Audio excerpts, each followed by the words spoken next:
Hello students, today we are going to study fourth part of ninth chapter. The name of the chapter is Force and Law of Motion. In this part we will study about Newton's third law of the motion. In the previous three part we had studied about Newton's first law of the motion, inertia, and Newton's second law of the motion. Now in this part we will study about the Newton third law of motion and conservation of the momentum and also the application of the Newton third law of the motion. Newton third law of the motion states that when an object exerts a force on the another object, the second object instantly exerts a force back onto the first object. These forces are always equal in magnitude but opposite in direction. These forces act on two different objects always, never on the same object. Or in other words, we can say every action has equal and opposite reaction.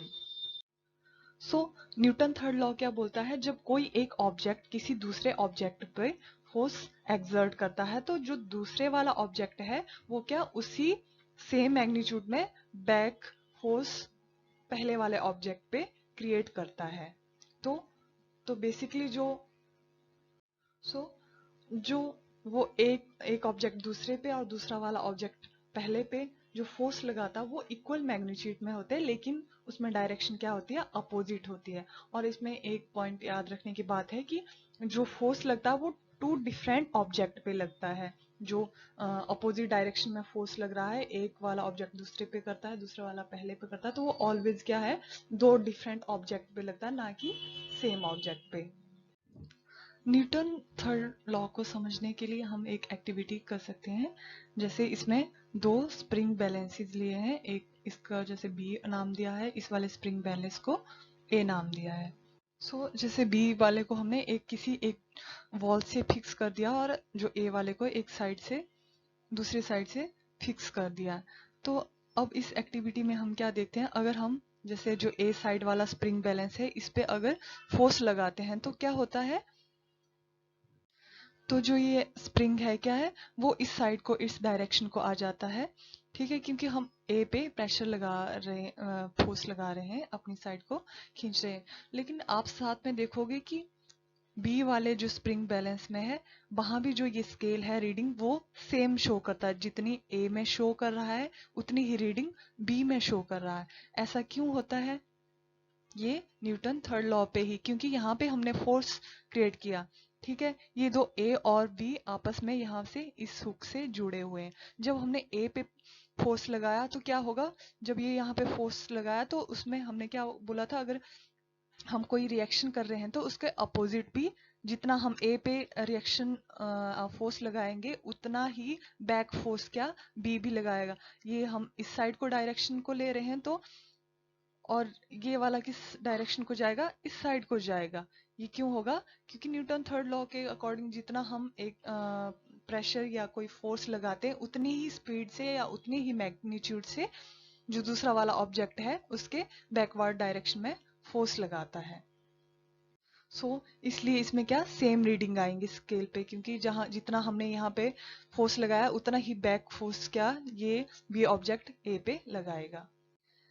And third law of the Newton also illustrate when the sailor, in this picture you can see, when a sailor jump out of the boat, as the sailor jump forward, as the sailor jump for the this direction, for the forward direction, the force on the boat move it in the backward direction. तो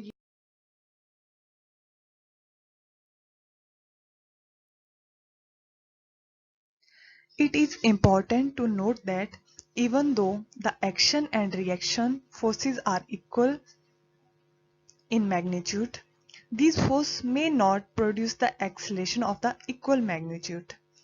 This is because each force acts on the different object that may have the different masses. For example, In case of the gun, when we fire a gun, it exerts the forward force on the bullet. The bullet exerts an equal and opposite force on the gun. This results in the recoil of the gun. Since the gun has much greater mass than the bullet, the acceleration of the gun is much less than the acceleration of the bullet. So although जब action और reaction में हमने कहा कि magnitude of the force equal होता है, लेकिन ये नेसेसरी नहीं है कि जो फोर्स है वो सेम एक्सेलरेशन मतलब सेम एक्सेलरेशन कॉज करे, क्योंकि एक्सेलरेशन वो किस पे डिपेंड करेगी, ऑब्जेक्ट के मास पे भी डिपेंड करता है. फॉर एग्जाम्पल जब हम गन में से बुलेट फायर करते हैं तो क्या होता है, जो गन का मास है वो क्या ज्यादा होता है as compare to the bullet.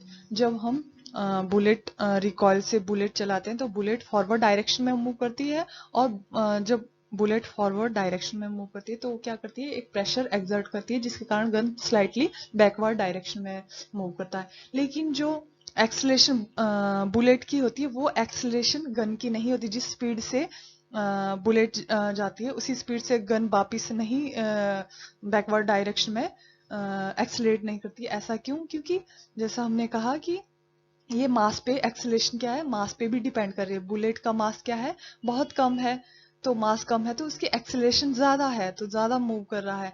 लेकिन गन के केस में क्या है, इसका मास ज्यादा है तो एक्सेलरेशन जो कम होएगी. So now we can conclude the Newton's third law of motion.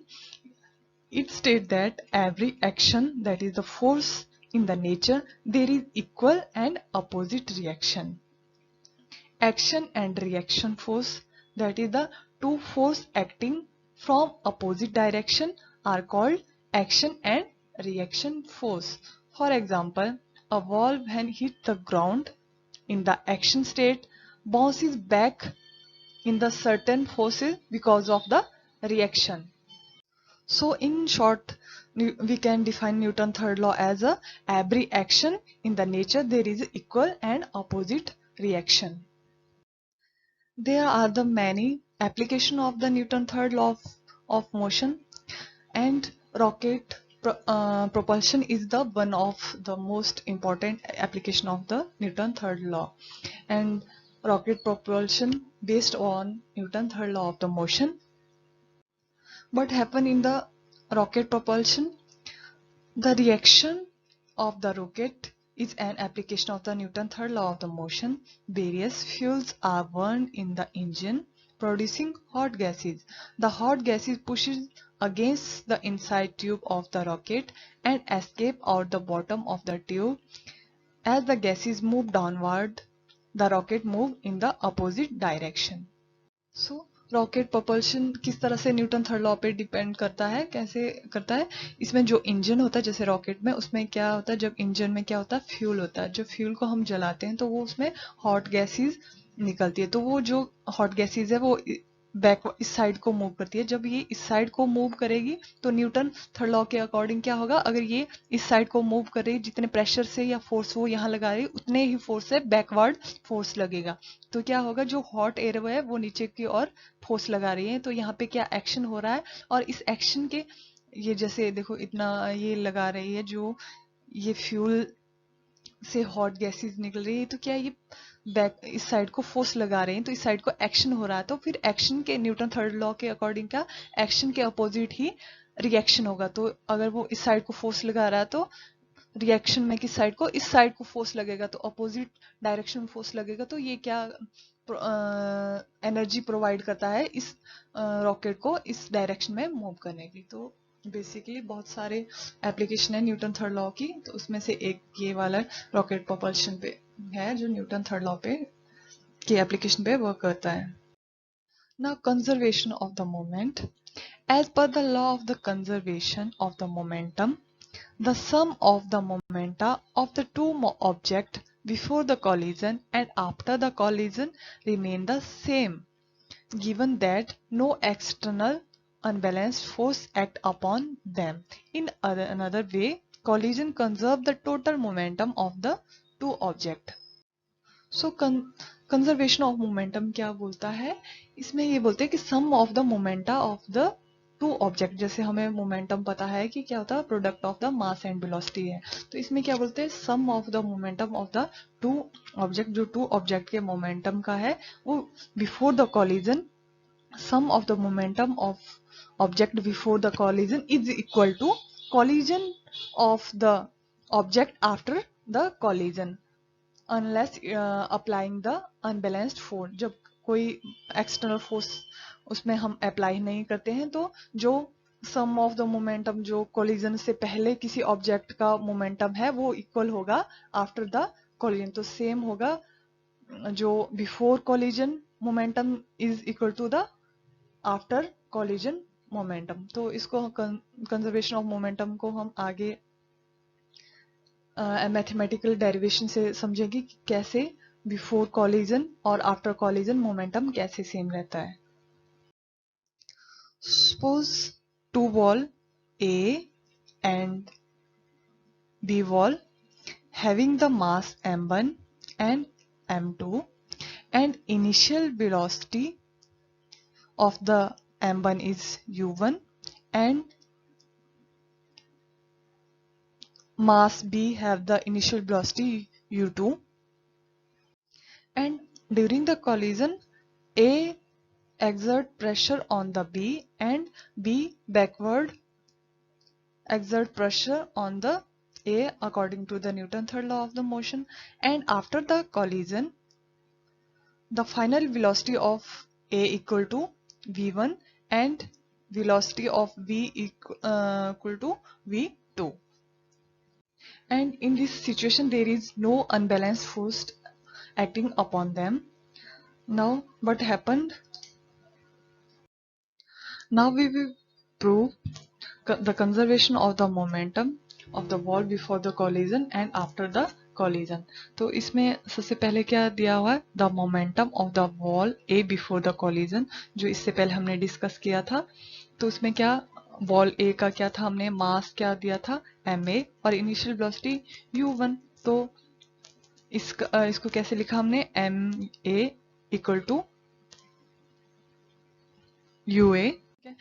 तो उसके बाद momentum of the wall A after the collision, collision के बाद मोमेंटम क्या होगा एम ए बी ए। तो एम ए वी ए या एम ए यू ए क्यों लिख रहे हैं हम, क्योंकि हमें पता है मोमेंटम क्या होता है एम वी होता है। तो एम क्या होता है मास होता है, वी क्या होता है वेलोसिटी होती है। तो यहाँ पे मास तो हमने लिखा एम ए, दोनों में लिख रहे हैं एक जगह, फिर हम ऊपर बिफोर कॉलिजन यू लिख रहे हैं और नीचे वी लिख रहे हैं। ऐसा क्यों, ये भी आपको पता है कि यू को क्या होता है इनिशियल वेलोसिटी होती है और वी क्या होता है फाइनल वेलोसिटी होती है। तो यहाँ पे मोमेंटम बिफोर कॉलिजन क्या होगा कि बिफोर कॉलिजन से पहले क्या उसकी वेलोसिटी इनिशियल होगी, तो हमने लिखा M A U A. After the collision क्या लिखा हमने momentum M A V A. तो इसी तरह हम क्या लिखेंगे momentum of the ball B after the collision, जो वॉल बी थी उसका मोमेंटम क्या लिख सकते हैं हम M B U B. M क्या हुआ mass of the ball B और यू क्या है initial velocity of the B. तो इसी तरह momentum of the B after the collision क्या है M B U B. Then the rate of the change of the momentum of the wall A. तो जो वॉल ए है उसमें rate of change of momentum क्या लिख सकते हैं हम M A equal M A into V A minus U A upon T is equal to the force of the action FAV. Then we rate of the change of the momentum ball B, इसको हम कैसे लिख सकते हैं M B into B minus U V upon T. तो v minus U upon T, ये तो आपको पता है कि एक्सेलरेशन को हम इस तरह से भी लिख सकते हैं। तो equal to this equal to the force of the reaction that is the F V A. Then according to Newton third law के अकॉर्डिंग क्या होता है एक्शन और there is the every action there is the reaction. तो लेकिन वो उसमें क्या कहा था फोर्स जो है दूसरा वो सेम फोर्स एक्सर्ट करता है लेकिन वो क्या बैकवर्ड डायरेक्शन में एक्सर्ट करता है, तो उसके लिए हमने नेगेटिव साइन लगाया। तो एफ ए बी क्या लिखा हमने यहाँ पे ये वाली वैल्यू पुट करो, ठीक है यहाँ पे क्या, और एफ बी ए की वैल्यू क्या ये वाली यहाँ पे पुट कर दी। और जब हम इसको सॉल्व करेंगे तो अरेंज करेंगे तो इस तरह से आएगा हमारा।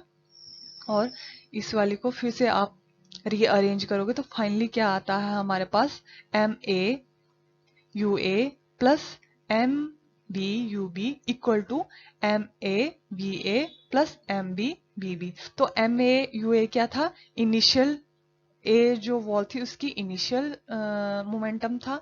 MUB क्या था, ये जो बी वॉल बी है उसकी इनिशियल मोमेंटम थी। तो वैसे ही MA BA ये क्या फाइनल मोमेंटम है। तो इससे क्या प्रूव हो रहा है, जो हमने कहा था conservation of momentum, momentum before collision equal to the momentum after collision. जो मोमेंटम किसी बॉडी का कॉलिजन से पहले था वो किसके बराबर होता है, आफ्टर द कॉलिजन। कॉलिजन से पहले जो मोमेंटम था वही मोमेंटम कॉलिजन के बाद भी रहता है। Now, some facts about the conservation of the law. They are considered as the fundamental law in the physics. They are based on the observation and the experiments. They cannot be proved but can be verified or the disproved with the help of the experiment.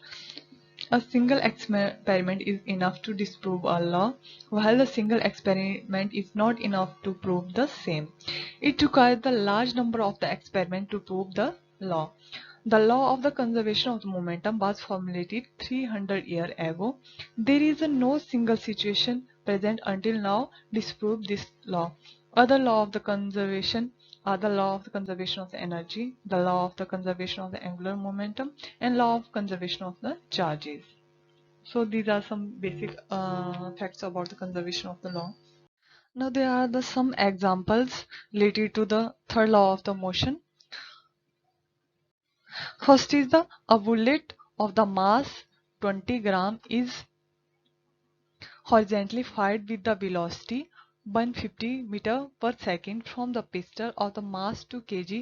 What is the recoil velocity of the pistol? इस question में क्या दिया हुआ है, हमें मास दिया है bullet का, मास इज इक्वल टू 20 ग्राम, और अगर इसको हम किलोग्राम में चेंज करेंगे तो 0.02 किलोग्राम होगा।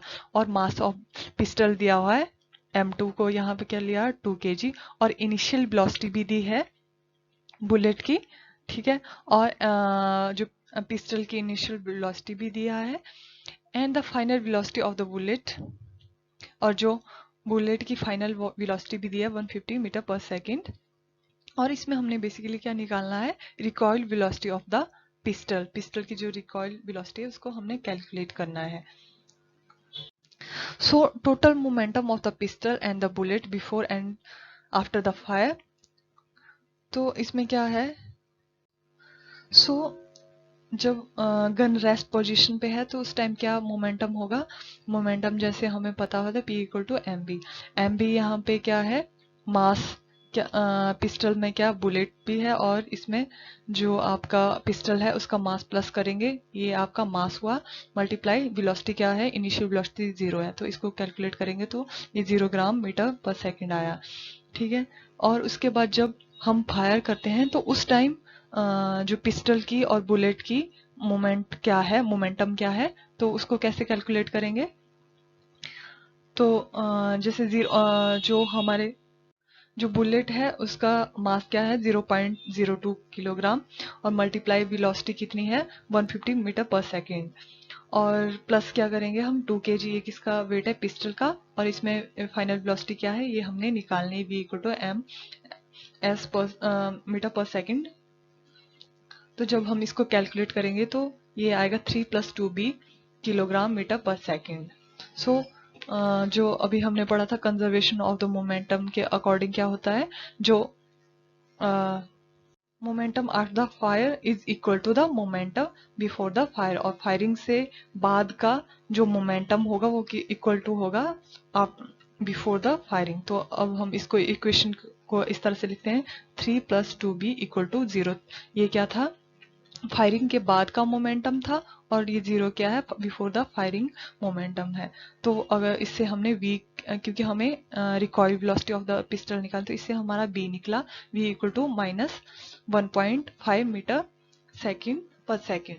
तो इससे नेगेटिव साइन क्या शो कर रहा है, यहाँ पे ये नेगेटिव डायरेक्शन में मूव करेगा, तो वेलोसिटी 1.5 मीटर पर सेकेंड होगी। तो इस तरह से हमारी जो रिकॉइल वेलोसिटी ऑफ पिस्टल निकली। So next example is also based upon the conservation of the momentum. The same method is applied in this question. In this question given, a girl of the mass 40 kilogram jumps with the horizontal velocity of the 5 meter per second onto the stationary cart with the frictionless wheels. The mass of the cart is the 3 kg. What is her velocity of the cart? Start moving. Assume that there is no external unbalanced working force in the horizontal direction. So इसमें भी क्या दिया हुआ है, मास दिया हुआ है और उसके बाद वेलोसिटी दिया है.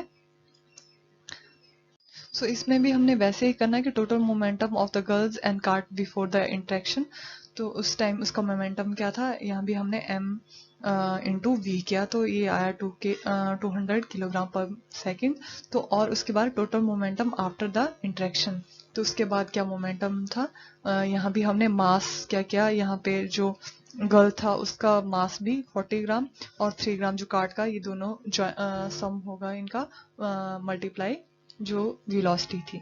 ठीक है, तो इस तरह से हमारा मोमेंटम आफ्टर इंट्रैक्शन भी आया. सो फिर according to the law of the conservation of the momentum, the total momentum of the conservation during the interaction is that.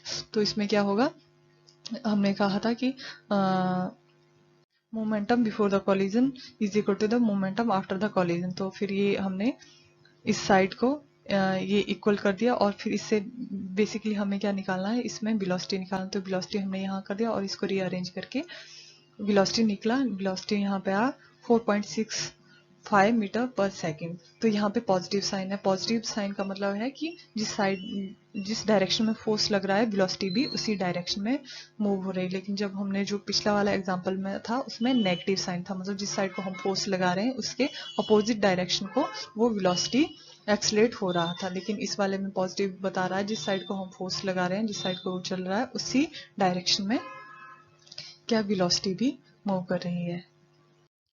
जो ये 9.8 एग्जांपल है वो भी जो हमने पहले दो डिस्कस किए उसी की तरह है. इसको आप एक बार खुद से ट्राई करने की कोशिश, खुद से सॉल्व करने की कोशिश करना. इसमें भी मोमेंटम का फॉर्मूला लगेगा. जैसे यहाँ पे मास और वेलोसिटी दिया हुआ है इस वाले क्वेश्चन में. इसमें आपने मास मोमेंटम निकालना है, जो कोलिजन से पहले क्या मोमेंटम था और आफ्टर क्या मोमेंटम था, और उसके बाद लास्ट में जो वेलोसिटी जो निकालने को बोला है वो निकालना है. इसको आप एक बार फिर से ट्राई करके देखेंगे. जो पहले हमने इससे पहले दो क्वेश्चन किए सेम इसी तरह से ये वाला भी सॉल्व होगा. Now let us recall what we have learned from this chapter. First is the first law of the motion. An object continues in the state of the rest or the uniform motion along the straight line unless acted upon by the unbalanced force. This was the Newton first law, that any body remains in the rest or in the uniform motion unless it is forced by the unbalanced force. Then the natural tendency of object to resist a change in their state or the rest or of the uniform motion is called inertia. The mass of an object is measured of its inertia. Its SI unit is kilogram. Force of friction always opposite motion of the object.